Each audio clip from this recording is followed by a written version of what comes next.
Good evening, everyone, and welcome to the after-hours sea-based informational session for our Sailing plus Island Expedition programs. This is part of a series of informational sessions we are holding for our 2024 sea-based cruise. You will notice that some details in each presentation will vary, and it's true. We do our best to standardize as much as possible, but Sea-Base's high adventure programs are operated from 4 amazing and different locations and consist of 18 different programs with some varied operational requirements. We operate out of 2 locations in the Florida Keys, our main sea-based location right here in Almirada, Florida, and the Britain Environmental Center in Summerland Key. We also operate in St. Thomas in the U.S. Virgin Islands and the Abaco Islands in the Bahamas. Our directors each also have differing perspectives about what is most important to review for preparation. When communicating with Sea-Base or reviewing requirements, it's important to know the program your unit is registered for. We have a Sea-Base member monitoring the comment section of this live event, so if any questions arise as you watch, type them into the comment section. We will take about 5 minutes after the presentation to answer some of the questions out loud. Presentations will be recorded and published to the Sea-Base website within 2 to 3 business days, along with PowerPoint slides. This presentation will review requirements and recommendations for the following Sea-Base high adventure programs: the Coral Reef Sailing Program, the Eco Sailing Program, the Sea Exploring Program, and the Keys Adventure Sailing Program, as well as the Island Expedition Program. Please note that Sea-Base has 2 programs that are similarly named, the Keys Adventure Program and the Keys Adventure Sailing Program. This presentation will cover the Keys Adventure Sailing Program. For the Keys Adventure Program, please refer to the info session about programs at the Britain Environmental Center. Without further ado, here's the presentation for our Sailing and Island Expedition programs. Hello, and welcome to the Sea-Base After Hours session for our sailing programs and Island Expedition. My name is Captain Dylan Cordell, and I'm the Sailing Director here at Sea-Base in Islamorada, Florida. The following presentation will outline some general information, resources, and frequently asked questions about our programs to assist you with your adventure planning. After this recording, we'll be opening the floor to any questions you may have about our programs. As I mentioned before, my name is Dylan Cordell. I'm the Program Director for the Sailing Department here at Florida Sea-Base. You see my contact information there, just in case you have any further questions after this information session. All right, so you see there are our sailing programs listed out. Underneath that, you see a link to all of our participant guides. I would encourage that you take a look at the participant guide for the adventure that you're going to be participating in. There's a lot of valuable information in there. And then underneath the participant guides, you see the adventures. So Coral Reef Sailing, Keys Adventure Sailing, STEM Eco Sailing, and Sea Exploring. I would like to say that for Coral Reef Sailing, Keys Adventure Sailing, and STEM Eco Sailing, those minimum crew sizes are the minimum crew sizes and the maximum crew sizes are the maximum. So 6 to 8 for Coral Reef Sailing, 6 to 8 for Keys Adventure Sailing, and 10 to 12 for STEM Eco Sailing. Additionally, underneath the crew sizes, you see the crew expedition number. Anytime that you're corresponding with us, be it email or phone, we would ask that you share with us your expedition number. What that does is make sure that we're giving you the right information. So CR will designate the adventure, Coral Reef Sailing. The numbers following that, 071024, that's going to be the date of your arrival. And then A is going to be your crew designation. I'd also like to point out here, back up to the participant guides link, that once this information session is over, this PowerPoint will be on our website, giving you just one more resource where everything is consolidated that you guys may need in planning for your adventure. I'd like to talk a little bit about general eligibility for everybody, adult leaders and youth. They must be registered members of the BSA. They also must be a swimmer. They must have passed the BSA swim test in a strong manner. We do not have any adventures that are appropriate for beginners or for non-swimmers. So use that unit swim classification, which we'll look at the next slide to make sure that everybody's been signed off as a swimmer. The minimum age requirement for all sailing programs is going to be 12 years of age. That is not the same across the board, but for sailing programs, that is the case. It is strongly suggested that if a 12-year-old is a participant, that they have a parent also participate with them. And then additionally, youth and adults alike must be medically approved to participate. Additionally, for adults, there are some training requirements. I'd like to talk about youth protection training for just a second. While an adult leader at Seabase must be 21 years of age, anybody over the age of 18 must complete the youth protection training. All right. So back to the adult leaders who are 21 years of age, they have additional trainings in the safe swim defense, safety afloat, and hazardous weather. All four of those trainings, YPT included, can be found on the my.scouting.org webpage. Additionally, there are some first aid requirements. There must be one adult leader that has a wilderness first aid certification and one adult leader that has a CPR AED certification. Oftentimes, those go hand in hand, and they are the same adult leader. But there's nothing that says they have to be the same adult leader. Additionally, just for your reference, I've attached a link to a graphic down there, the ratios of males to females and of youth to adults that may participate in a crew. I just want to remind everybody that Scouts BSA, Venturing, Explore, all of the unit types, buddy groups are single gendered. So there cannot be a single male youth attendee or a single female youth attendee. There must be two, as buddy groups are single gendered. All right, moving on to paperwork. So I'd like to talk about the crew roster. We like to see that 90 days prior to your crew's arrival. What that does is it allows us to make sure that you're meeting those ratios that are necessary. And then upon your arrival, we'll ask for the following. We'll ask for the pre-event medical screening checklist, vessel liability waivers, unit swim classification, and the BSA AHMR for each participant. So again, that is upon your check-in, we'll ask for those documents. You can see the links to all of those documents there. Those are current and updated documents, and as those documents are updated, I will update those links as well. So the pre-event medical screening checklist should be filled out just prior to departing for Seabase. That's our way of making sure that everybody is feeling well and fit, and nobody's feeling ill prior to getting to Seabase. On the vessel liability waiver, you'll notice a handful of blanks. Those first two blanks can be left blank. We do, however, need for parents to sign for youth prior to departing for Seabase. It becomes a lot easier to obtain those, for us to collect the paperwork with the signatures already on the documents. The unit swim classification, I mentioned it in the last slide. That's how we check to make sure that everybody has been checked off for taking a BSA swim test and that they've passed it in a strong manner. You can include as many unit swim classification forms as you need, as long as every single person in the crew is listed on a unit swim classification. And then finally, the BSA AHMR, that's the annual health and medical record, otherwise known as the BSA medical. You guys must be using the 2019 version. We got a lot of 2014 medicals this year. That will not be accepted in 2024. So please use this link, or go to our website, or go to the BSA National website to make sure you've got the most updated version of the BSA AHMR. The AHMR, the medical, also is good for 1 year. So please make sure that that doctor's signature is within 1 year of your arrival date. And along with that BSA medical, we're going to collect copies of insurance cards, both the front and the back, for each person.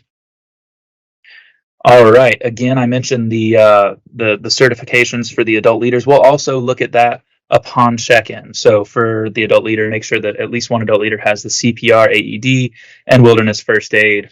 I will take this chance to note that if there's somebody like an MD or an EMT or something like that attending, those certifications will trump the CPR, AED, and wilderness first aid. So please be prepared to show proof of your MD or your EMT or whatever certification it is that you have that trumps this, but you will not then need to take the wilderness first aid or the CPR, AED course. And then again, each adult leader over the age of 21 must produce those 4 certificates: youth protection, safe swim defense, safety afloat, and hazardous weather. And one more time, youth over the age of 18 must produce a youth protection certificate. So I'd like to talk about some common mistakes on the medical, as this is something that we see often. oftentimes the doctors will miss filling in the section where they fill in the height, weight, BMI, pulse, so on and so forth. That's relevant information. We need to see that. Additionally, they'll mischeck the true false questionnaire there. So before leaving your doctor, please make sure that they filled out that Part C completely, as it again is very hard to obtain information from your doctor upon arrival. All right, now we're into the fun stuff, the adventures. We'll start with coral reef sailing here. So as you saw before, coral reef sailing is a 6-day, 5-night adventure.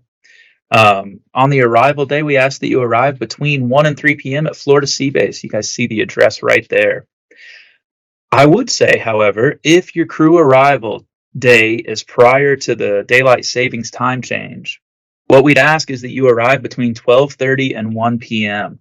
What that does is it allows you to board the boat and set sail on the arrival day. We want you to take full advantage of the opportunity and take full advantage of the adventure. So please, if your crew is arriving before the daylight savings time change, we ask that you arrive between 12:30 and 1. What we'll do on that arrival day is we'll walk through a paperwork check and again go through all that paperwork that we just went through. You guys get a crew photo, gear shakedown, make sure that you're only taking on the boat what you need to take. Do a snorkel gear checkout where we'll check out fins, a snorkel vest, and a snorkel gear bag, and we'll walk you through a snorkel review.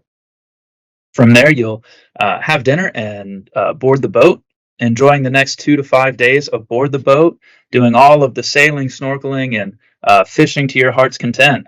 And then that departure day, day 6, what'll happen is the boat will return to the dock between 8:30 and 9:30 in the morning. The crew will then help the captain clean the vessel, shower up, and be able to check out the ship's door. We do ask crews to depart by 11 a.m. Moving on to STEM Eco Sailing. It has a very similar schedule, so I won't go through the entire arrival day. However, I would again point out, if your crew is arriving before daylight savings time, we ask that you arrive between 12:30 and 1 p.m. Again, just want you guys to take full advantage of the opportunity. I would point out a difference between STEM Eco Sailing and Coral Reef. Crews for STEM Eco Sailing, they were 10 to 12 is the maximum crew size. So note that crews will be split up between 2 boats. The boats will share a similar float plan. Additionally, there will be an eco-mate aboard delivering marine ecology curriculum. Each day, crews will learn about a different marine ecosystem while snorkeling, kayaking, and sailing through them all. So again, that departure day, the boat will return to the dock between 8:30 and 9:30 in the morning. The crew will again help the captain clean the vessel, shower up, and be able to check out the ship's door. And again, we ask crews to depart by 11 a.m. That's for STEM Eco Sailing. Moving on to Keys Adventure Sailing. Keys Adventure Sailing is also a 6-day, 5-night adventure. The arrival day, we ask crews to arrive between 1 and 3 p.m. at Sea Base, 73800 Overseas Highway. We'll walk you through the same paperwork, check-in, crew photo, gear shakedown, so on and so forth. One more time, I'd ask that if your crew is arriving before the daylight savings time changes, we'd ask that you arrive between 12:30 and 1 p.m. Again, just want you guys to take full advantage of the opportunity here. Days 1 through 3 will be spent aboard the vessel, enjoying the blue waters of the Florida Keys and everything they have to offer, sailing, fishing, snorkeling, so on and so forth. On the afternoon of day 3, the boat will return to the dock. The crew will disembark, again, helping the captain clean up the vessel, and then move into our glamping tents. Days 4 and 5, crews will be participating in land-based activities such as kayaking, stand-up paddleboarding, snorkeling, small boat sailing, and an island tour on one of our power boats. On the evening of day 5, crews will participate in a luau dinner. And then on their departure day, day 6, breakfast will be served at 8 a.m. Crews can leave as early as they need to. However, we do ask that crews depart by 10 a.m. And so that's for Keys Adventure Sailing. Moving on to Sea Exploring. Sea Exploring is a 7-day, 6-night adventure. Arrival again at Florida Sea Base between 1 and 3 p.m. We'll walk your crew through the exact same check-in process. However, crews will check into the dorms for that first night. Their second morning, they will take a van down to Key West to board the boat after breakfast. And days 2 through 6 will be spent aboard that boat. They'll be learning to crew a tall ship. That ship that you see in the background there is, in fact, one of our sea exploring vessels. Crews will also have an opportunity to spend a midweek day in Key West, where you'll get to explore the city with one of the richest smuggling histories in the country. Very cool opportunity. And then on day 6, the afternoon of day 6, crews will take a van back to Seabase. On the evening of day 6, crews will participate in a luau dinner, and then that departure day, breakfast will be served at 8 a.m. Crews can leave as early as they need to, but again, we do ask the crews depart by 10 a.m. And that is for sea exploring. Oh, new adventures on the horizon. What do we have here? The Island Expedition. All right, so the Island Expedition is going to be a 6-day, 5-night adventure. Arrival between 1 and 3 p.m. at Florida Seabase. Again, walking through that exact same check-in process. Crews will be spending their nights in air-conditioned dormitories here at Seabase. Day 2 will include either a trip to Long Key State Park, where crews are going to kayak through a mangrove forest, followed by an afternoon hike on the Golden Orb Trail. They'll also be packing a lunch that day to barbecue up at Long Key State Park. Or day 2 will be spent aboard one of our 28-feet sailing vessels. They'll be trying to catch their own dinner. Day 3 will be spent doing the activity they did not do on day 2. And then days 4 and 5 will be spent aboard one of our dive Newtons bound for the world's 3rd largest barrier reef. Be learning how different protection practices have affected the reef condition in the Keys. The evening of day 5, crews will participate in a luau dinner. And then on that departure day, breakfast will be served at 8. Crews, again, can leave as early as they need to, but are asked to depart by 10 a.m. All right. Some prep in the packing list. A lot of this stuff is you may or may not use. Be very honest with you. And there are some things that are not on this list that you will need to pack. We hope that common sense plays a role in your packing, such as underwear is not on the list, but we do hope that you pack it. So give that a glance. That's also in our participant guide. So a number of these items you can purchase from our ship store. So there you go. Wanted to talk about some prep and packing frequently asked questions. So how should I pack all my stuff? I get this question a lot. So there are a lot of crews that will choose to do a pre or post Seabase adventure, like in the Everglades or in Key West or something along those lines. And for that, you pack however you need to pack, as long as your gear is not in a hard-sided case. Because we provide mesh bags that are 12 inches by 12 inches by 20 inches for you to transfer your gear into upon arrival. That's what you'll take on the boat with you. Alternatively, you can choose to source your own bag from the ship store. Again, that has been pre-measured to fit on the boats. It's around 12 inches by 12 inches by 20 inches. Additionally, there is a 3 foot by 3 foot by 3 foot storage locker for items not going on the boat. So what mask and snorkel should I bring? Really, you should bring whatever mask and snorkel you're comfortable in. We do have the option. You can purchase a mask and snorkel from the Seabase ship store, and that's the same that our dive masters use. You could go to your local dive shop, or you could even go to Walmart. Again, just whatever is comfortable for you. I would say, though, that full face masks are not permitted. Should I bring fishing gear? Seabase will provide all of the fishing gear that you will need. Should I bring a water bottle? You should absolutely bring a Nalgene-style reusable water bottle. Please avoid bringing metal water bottles. What happens is they roll around and ding up the deck. What kind of shoes should I bring? That's a great question. While aboard the sailboat, most captains don't allow shoes, and honestly, you'll find that you won't want to wear shoes anyways, because you're going to be in and out of the water so frequently. Accommodations can be made for individuals with medical conditions that require footwear, though. While you're on base, as far as I'm aware, Seabase is the only place in the BSA that allows open-toed shoes. So I would suggest a Chaco-style shoe, something that's an active wear sandal for your time on base.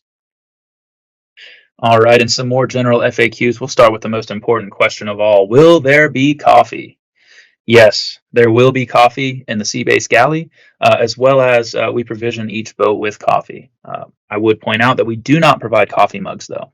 So please, if you intend to bring to drink coffee, please bring a coffee mug.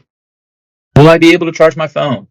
That is not necessarily guaranteed. The suggestion is for you to keep your phone in airplane mode and use it as little as possible for pictures only. What that does, two things. It saves your battery, and it allows you to take full advantage of this opportunity. Um, if you do absolutely need your phone for work or what have you, we suggest that you bring a battery backup. Will there be power on the boat for me to plug in my CPAP machine? That is also not guaranteed. The suggestion there is again to bring battery backups for your CPAP machine.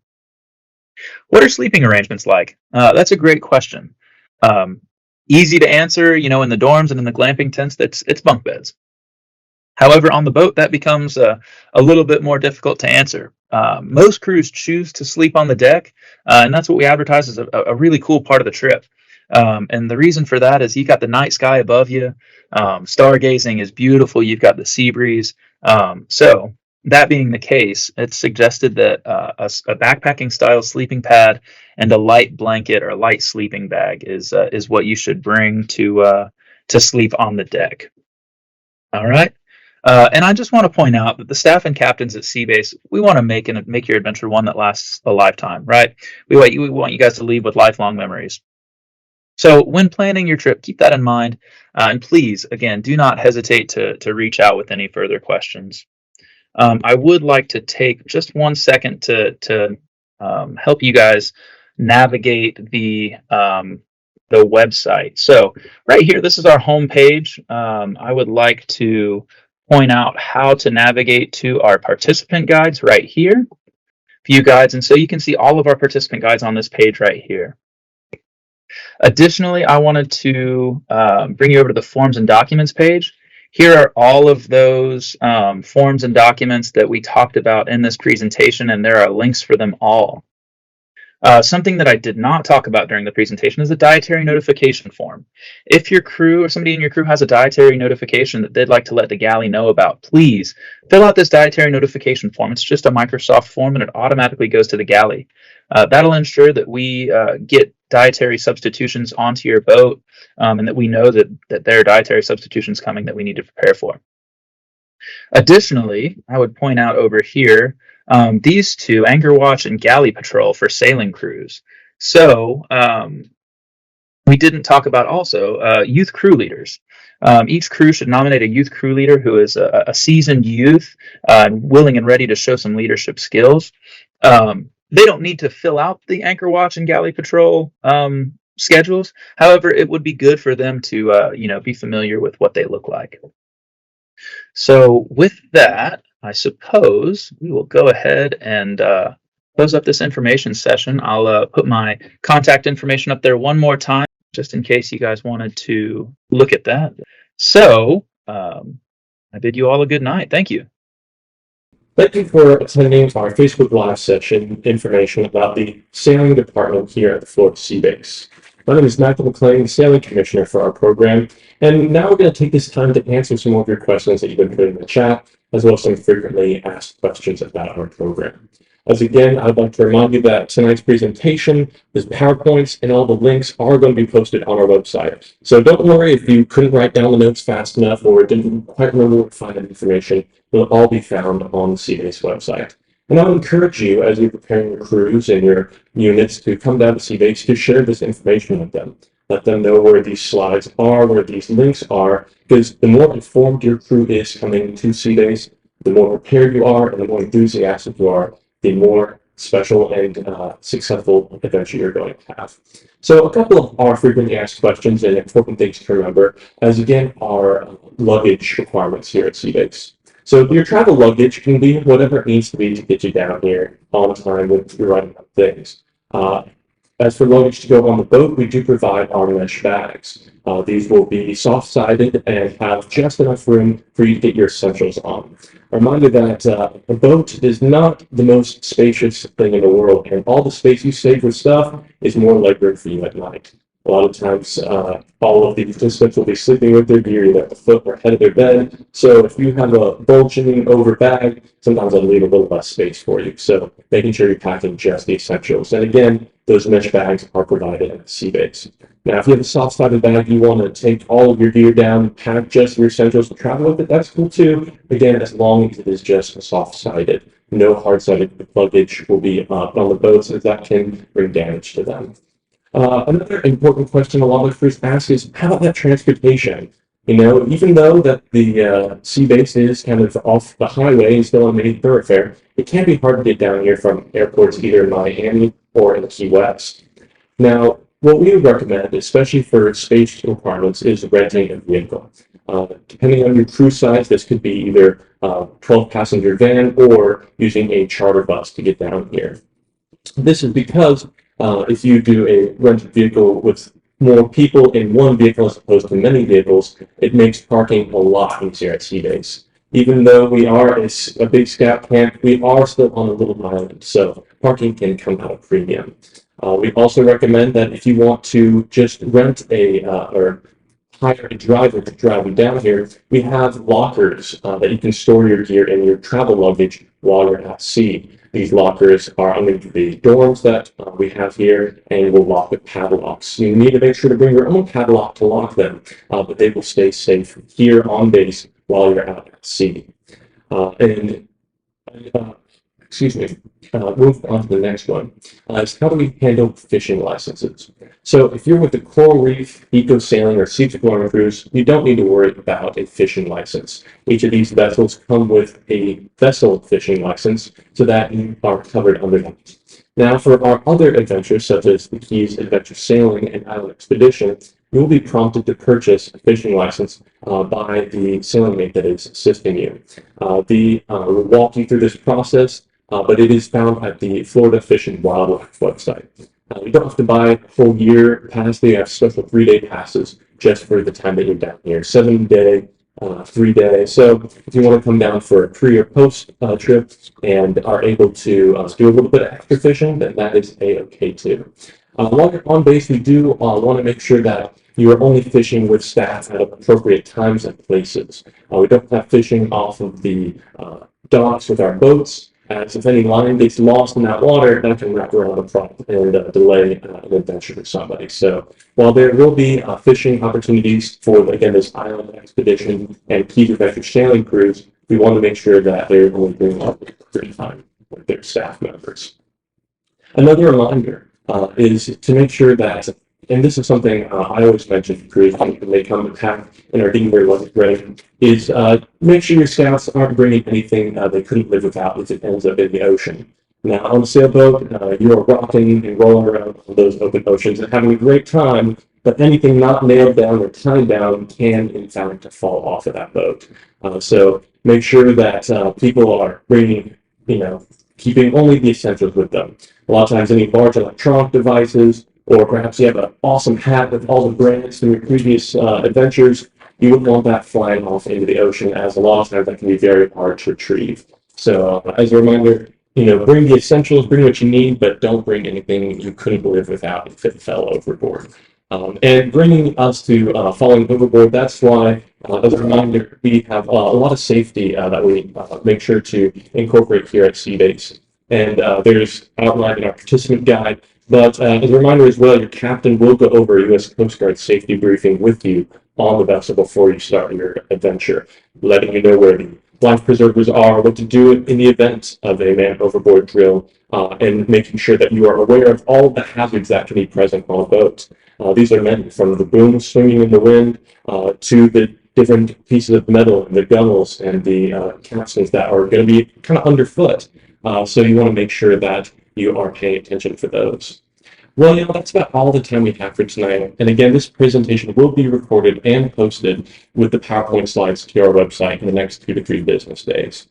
We will notify the primary contacts of each reservation and post to Facebook when it is up online. Thank you for attending Sea Base's informational session about this 2024 cruise. If you have any additional questions, please don't hesitate to reach out by email or phone. Sea Base does not have a lean. Sea Base does have a lean staff, so If you're asking follow-up questions to our team, we are requesting that you appoint units to a single member to be that point of contact on behalf of your crew to ensure these questions are answered. You can find the CBase contact directory at cbase.org/contact or our main phone line, which is 305-664-413 and our general email inbox is cbase.events@scouting.org. Thank you again for joining us, and until we see you here, happy sailing.